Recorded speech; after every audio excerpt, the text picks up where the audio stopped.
Abu Nawas hamil dan hendak melahirkan. Sultan Harun al-Rasyid masyghul berat, konon, penyebabnya sudah 7 bulan Abu Nawas tidak menghadap ke istana. Akibatnya, suasana Balairung jadi lengang, sunyi senyap. Sejak dilarang datang ke istana, Abu Nawas memang benar-benar tidak pernah muncul di istana. Mungkin Abu Nawas marah kepadaku, pikir Sultan, maka diutuslah seorang punggawa ke rumah Abu Nawas. Tolong sampaikan kepada Sultan, aku sakit hendak bersalin, jawab Abu Nawas kepada punggawa yang datang ke rumah Abu Nawas menyampaikan pesan Sultan. Aku sedang menunggu dukun beranak untuk mengelurkan bayiku ini, kata Abu Nawas lagi sambil mengelus-elus perutnya yang buncit. Ajaib benar, kata Baginda dalam hati, setelah mendengar laporan punggawa setianya. Baru hari ini aku mendengar kabar seorang lelaki bisa hamil dan sekarang hendak bersalin. Dulu mana ada lelaki melahirkan? Aneh, maka timbul keinginan Sultan untuk menengok Abu Nawas. Maka berangkatlah dia diiringi sejumlah menteri dan para punggawa ke rumah Abu Nawas.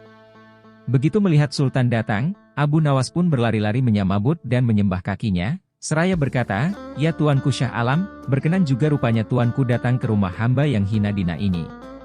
Sultan dipersilahkan duduk di tempat yang paling terhormat, sementara Abu Nawas duduk bersila di bawahnya.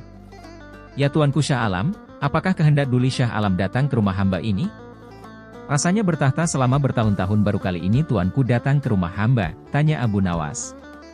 "Aku kemari karena ingin tahu keadaanmu," jawab Sultan. "Engkau dikabarkan sakit hendak melahirkan dan sedang menunggu dukun beranak. Sejak zaman nenek moyangku hingga sekarang, aku belum pernah mendengar ada seorang lelaki mengandung dan melahirkan, itu sebabnya aku datang kemari." Abu Nawas tidak menjawab, ia hanya tersenyum. "Coba jelaskan perkataanmu. Siapa lelaki yang hamil dan siapa dukun beranaknya?" tanya Sultan lagi. Maka dengan senang hati berceritalah Abu Nawas. "Non, ada seorang raja mengusir seorang pembesar istana. Tetapi setelah 5 bulan berlalu, tanpa alasan yang jelas, sang raja memanggil kembali pembear tersebut ke istana. Ini ibarat hubungan laki-laki dan perempuan yang kemudian hamil tanpa menikah. Tentu saja itu melanggar adat dan agama, menggegerkan seluruh negeri. Lagi pula apabila seorang mengeluarkan titah, tidak boleh mencabut perintahnya lagi. Jika itu dilakukan, ibarat menjilat air ludah sendiri, itulah tanda-tanda pengecut. Oleh karena itu harus berpikir masak-masak sebelum bertindak. Itulah tamsil seorang lelaki yang hendak bersalin. Adapun dukun beranak yang ditunggu, adalah Baginda kemari, kata Abu Nawas. Adapun beranak yang ditunggu kedatangan Baginda kemari, kata Abu Nawas. Dengan kedatangan Baginda kemari, berarti hamba sudah melahirkan, yang dimaksud dengan bersalin adalah hilangnya rasa sakit atau takut hamba kepada Baginda. Bukan begitu, kata Sultan. Ketika aku melarang kamu datang lagi ke istana, itu tidak sungguh-sungguh, melainkan hanya bergurau. Besok datanglah engkau ke istana, aku ingin bicara denganmu. Memang di sana banyak menteri, tetapi tidak seperti kamu. Lagi pula selama engkau tidak hadir di istana, selama itu pula hilanglah cahaya Balairungku. Segala titah Baginda, patik junjung tinggi tuanku, sembah Abu Nawas dengan takzim." Tetapi Sultan cuma geleng-geleng kepala.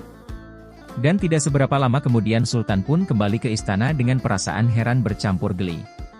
Suatu hari Sultan Harun al-Rasyid berjalan-jalan di pasar. Tiba-tiba ia memergoki Abu Nawas tengah memegang botol berisi anggur. Sultan pun menegur sang penyair, "Wahai Abu Nawas, apa yang tengah kau pegang itu?" Dengan gugup Abu Nawas menjawab, "Ini susu Baginda." "Bagaimana mungkin air susu ini berwarna merah, biasanya susu kan berwarna putih bersih," kata Sultan keheranan sambil mengambil botol yang dipegang Abu Nawas. "Betul Baginda, semula air susu ini berwarna putih bersih." Saat melihat Baginda yang gagah rupawan, ia tersipu-sipu malu, dan merona merah. Mendengar jawaban Abu Nawas, Baginda pun tertawa dan meninggalkannya sambil geleng-geleng kepala.